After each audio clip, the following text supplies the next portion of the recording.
We are in the rundown to the end of the year, and that makes this the social season. Now, whether it's the Christmas catch-ups, work parties, or other social gatherings, it's heating up all over the world, whether that's by the sun here in the southern hemisphere or by the fireplace in the north. I hope this year has been a good one for you.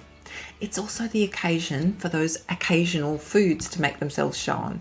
And on average, we gain around 1 kilogram each over the Christmas period. And on average, we don't lose it.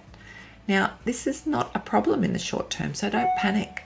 But it means a lifetime of this can be really significant. So the frustrations I hear are that it's hard to gauge how much you're eating when you're eating from nibblies at a party and you don't see the whole meal on a plate at one time. That there's too much alcohol or calorie-laden drinks and we've got a limited ability to stop drinking them. It's hard not to eat when you've got all the leftovers in the fridge for the days after Christmas. And that even once you've gone off the rails over the festive season, it can be really hard to draw back to a sensible routine. I also hear a lot of stories of starving to try to make up for overeating. I understand. I know you want to enjoy the season. It's the holidays. I know you want to feel comfortable in your skin and your clothes for all those social functions and beyond. I know you want to enjoy the childhood foods that you had at Christmas time and that you want to be free of guilt and bloat and you don't want to beat yourself up about this. So I'm going to suggest that you take on a few key strategies this year.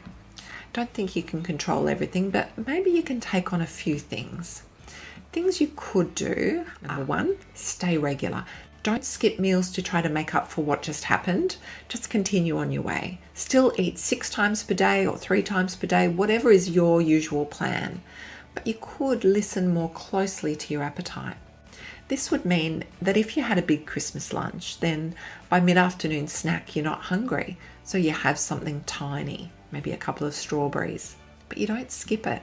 You maintain the routine. If you're still not hungry for dinner, you have something small, a cup of veggie soup or a slice of turkey, whatever, and continue on. Number 2, you can eat to feel great. Now, this is good practice for stopping eating at the parties too. You don't have to do the whole intuitive eating, what do I really feel like eating right now? Just recognize when you feel comfortably satisfied and then protect that wonderful feeling by turning your focus to the people, to the music, and to the gifts. And just have some fun. Number 3, don't over-cater. If you've got the chance to be involved in the food provision, if there's 10 people coming for dinner, don't make 65 serves of dessert. You really don't have to have every Christmas treat from every guest's past. Just choose one this year and a different one next year. By over-catering, you're not only committing to eat more leftovers yourself, but you're also creating overconsumption problems for your guests because we all want a bit of everything. And number 4, slow the flow of alcohol. The more alcohol you consume, the less control you have over your food intake because alcohol lowers your inhibitions and stopping eating is an inhibiting behavior. So be the driver or reach for the water when you're thirsty. You know, I don't know how to change our culture, but I had a wonderful experience where I spent the summer holidays with a French couple who had 10 other members of their extended family visiting at the same time. So there was 14 of us. We all took it in turns to prepare full 3 or 4 course lunches and dinners with wine every day. And it was such a great experience. No weight gain involved. What I noticed though was that dessert was the equivalent of a shot glass of mousse with a sliver of pear sticking out.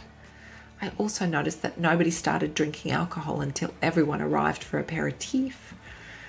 We had 2 bottles of wine between the 14 of us, which served the whole table in fairly small glasses, and that after dinner, the table was cleared of plates and glasses. So although we stayed at that table for hours playing games and talking afterwards, the drinking stopped. That's not common practice here. But I think that's one of the things we could benefit from adopting into our culture. For Australia, the US and the UK, my number 5 is that we need to plan some activities to get you all away from the table.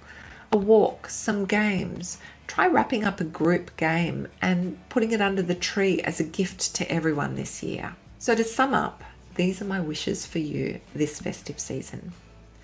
Don't contribute to the problem by over-catering.